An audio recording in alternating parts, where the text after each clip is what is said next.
다 같이 사도신경으로 신앙 고백하심으로 3월 2일 목요일 아침 예배를 하나님께 드립니다. 나는 전능하신 아버지 하나님, 천지의 창조주를 믿습니다. 나는 그의 유일하신 아들, 우리 주 예수 그리스도를 믿습니다. 그는 성령으로 잉태되어 동정녀 마리아에게서 나시고 본디오 빌라도에게 고난을 받아 십자가에 못 박혀 죽으시고 장사된 지 사흘 만에 죽은 자 가운데서 다시 살아나셨으며 하늘에 오르시어 전능하신 아버지 하나님 우편에 앉아 계시다가 거기로부터 살아있는 자와 죽은 자를 심판하러 오십니다. 나는 성령을 믿으며 거룩한 공교회와 성도의 교제와 죄를 용서받는 것과 몸의 부활과 영생을 믿습니다. 아멘.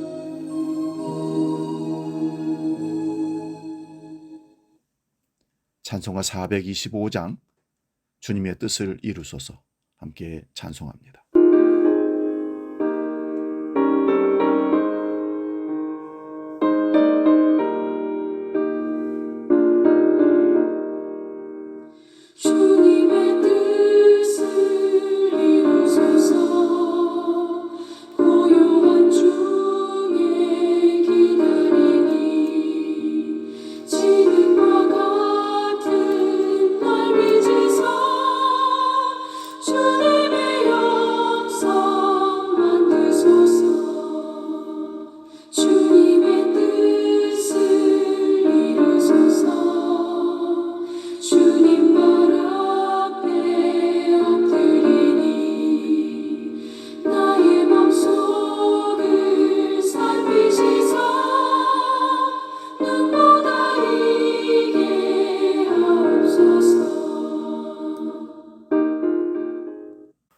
오늘 아침 우리에게 주시는 하나님 말씀은 신약성경 요한계시록 19장 11절에서 16절까지 말씀입니다. 신약성경 419면에 있습니다. 이 말씀 봉독할 때에 살아계신 주님의 음성을 들을 수 있기 바랍니다. 요한계시록 19장 11절에서 16절 지금 봉독합니다. 또 내가 하늘이 열린 것을 보니 보라 백마와 그것을 탄 자가 있으니 그 이름은 충신과 진실이라. 그가 공의로 심판하며 싸우더라. 그 눈은 불꽃 같고 그 머리에는 많은 관들이 있고 또 이름 쓴 것 하나가 있으니 자기밖에 아는 자가 없고 또 그가 피 뿌린 옷을 입었는데 그 이름은 하나님의 말씀이라 칭하더라. 하늘에 있는 군대들이 희고 깨끗한 세마포 옷을 입고 백마를 타고 그를 따르더라. 그의 입에서 예리한 금이 나오니 그것으로 만국을 치겠고 친히 그들을 철장으로 다스리며 또 친히 하나님 곧 전능하신 이의 맹렬한 진노의 포도주 틀을 밟겠고 그 옷과 그 다리에 이름을 쓴 것이 있으니 만왕의 왕이요 만주의 주라 하였더라. 아멘. 봉독한 말씀으로 하늘나라의 통치 원리, 이런 제목으로 말씀의 은혜를 나눕니다. 모든 공동체는 그 공동체를 통제하고 이끌어가는 원리가 있기 마련입니다. 교회도 회사도 국가도 마찬가지고요. 하나님 나라도 통치 원리에 의해서 통치되고 움직여가는 것입니다. 종말에 나타난 예수 그리스도의 이름 중에 첫 번째 이름은 오늘 본문에 보니까 충신과 진실이라 말했고, 둘째 이름은 자기밖에 아는 자가 없는 이름이고, 세 번째 이름은 하나님의 말씀이라는 이름입니다. 그 이름 중에 마지막 이름은 만왕의 왕, 만주의 주라고 16절에 기록하고 있습니다. 종말의 때에 예수님께서 재림하셔서 다스리고 통치하시는 왕 노릇은 어떤 모습일까요? 하나님 나라에서의 왕 노릇은 내가 어떤 존재 위에 군림하는 이 땅에 아담들이 만들어 놓은 왕의 개념과 완전히 반대의 왕 노릇입니다. 만왕의 왕이신 예수 그리스도께서 이 땅에 오셔서 어떻게 왕 노릇을 하다가 가셨습니까? 종의 모습으로 사시다가 십자가에 죽으셨습니다. 이 땅의 왕은 다른 사람을 몰아내거나 죽임으로 왕이 되는 권력의 세계입니다. 그런데 우리 주님은 다른 사람들을 죽여서 왕이 되신 것이 아니라 십자가에서 죽으심으로 왕이 되셨습니다.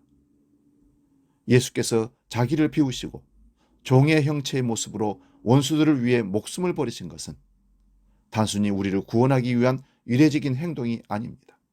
그 십자가의 삶 자체가 바로 하나님 나라의 왕이 담고 있는 내용이며 하나님 나라 백성들의 삶의 원리인 것입니다.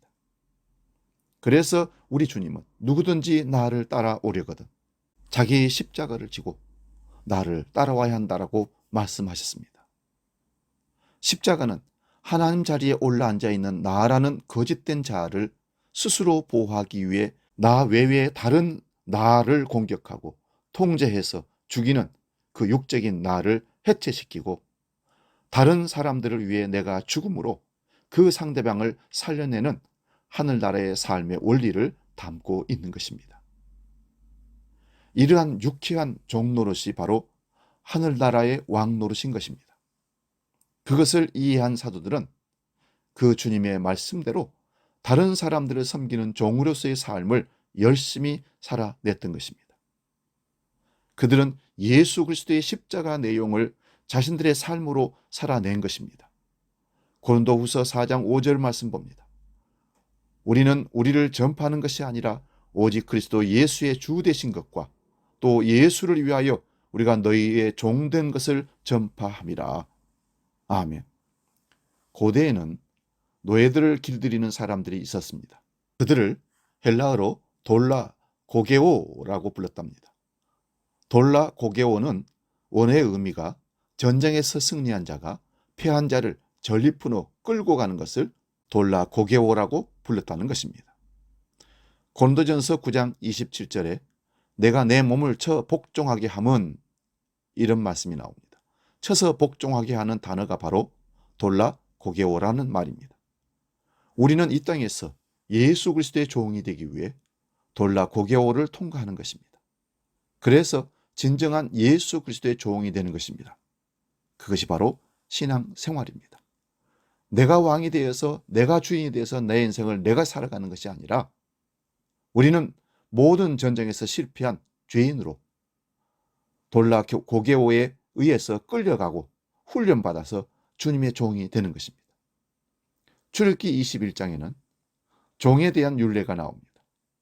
설령 어떤 사람이 종이 된다고 하여도 6년 동안만 하게 하다가 7년이 되면 다시 자유자로 차별 없는 자로 이 땅에 살 수 있도록 놓아주라고 하였습니다.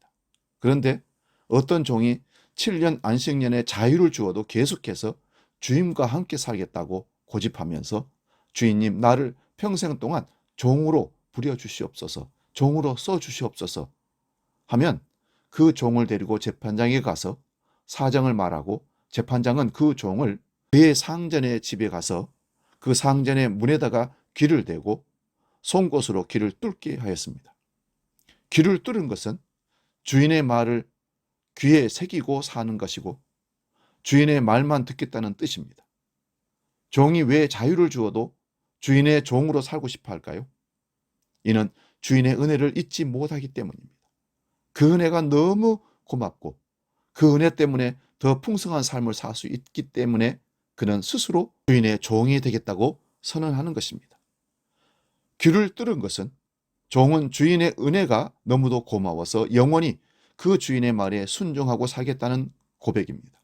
이것은 억지로 종노릇하지 않고 자발적으로 그 은혜로 감사함으로 종노릇 하겠다는 것입니다. 귀 뚫은 종의 규례는 하나님의 손에 의해서 애굽의 바로 아래 종노를 했던 것에서 해방된 것을 기억해 하기 위함입니다. 교회 안에는 귀 뚫린 종과 귀를 뚫지 않은 종이 있다고 합니다. 예수님의 십자가의 의미를 올바로 아는 성도는 귀 뚫은 종처럼 자원하여 섬깁니다. 말씀을 지식으로 듣는 자는 종처럼 일을 하지만 말씀을 생명으로 먹는 자는 아들로 하나님을 섬기며 주님을 따라가게 됩니다. 말씀을 지식으로 듣는 자들은 복음을 자기 사욕으로 이용하고 말씀을 생명으로 먹는 자들은 복음으로 예수 그리스도의 몸된 교회를 섬기게 됩니다. 나는 어떤 종입니까? 스스로 자문하여 보시기 바랍니다. 율법 아래에서 억지로 종노릇 하는가, 아니면 은혜로 자원하여 주님을 섬기고 살아가고 있는가? 그러므로 하나님 나라의 통치 원리는 은혜입니다. 하나님의 사랑과 은혜를 깨닫는 자가 자원하여 말씀에 순종하고 헌신하는 나라가 하나님의 나라입니다. 하나님의 은혜로 통치를 받고 스스로 자원하여 하나님의 종이 되고 하나님의 자녀가 되는 그 축복을, 그 신앙의 삶을 살아낼 수 있기를 주의 이름으로 축원드립니다. 기도하겠습니다. 거룩하신 아버지 하나님, 하나님 나라의 통치의 원리는 은혜입니다. 하나님이 우리에게 베풀어 주신 사랑과 은혜를 깊이 깨닫게 되면 누구든지 하나님 앞에 무릎을 꿇고 나를 종으로 써주소서, 나를 보내주소서, 나를 사용해 주소서 고백한다는 사실에서 하나님 나라의 통치는 억지로가 아니라, 매가 아니라 하나님의 은혜라는 사실을 깨닫습니다. 주여, 오늘도 우리를 은혜로 지배하시고 이끌어 주시옵소서. 주기도로 함께 기도합니다. 하늘에 계신 우리 아버지, 아버지의 이름을 거룩하게 하시며 아버지의 나라가 오게 하시며 아버지의 뜻이 하늘에서와 같이 땅에서도 이루어지게 하소서. 오늘 우리에게 일용할 양식을 주시고 우리가 우리에게 잘못한 사람을 용서하여 준 것 같이 우리 죄를 용서하여 주시고 우리를 시험에 빠지지 않게 하시고 악에서 구하소서. 나라와 권능과 영광이 영원히 아버지의 것입니다. 아멘.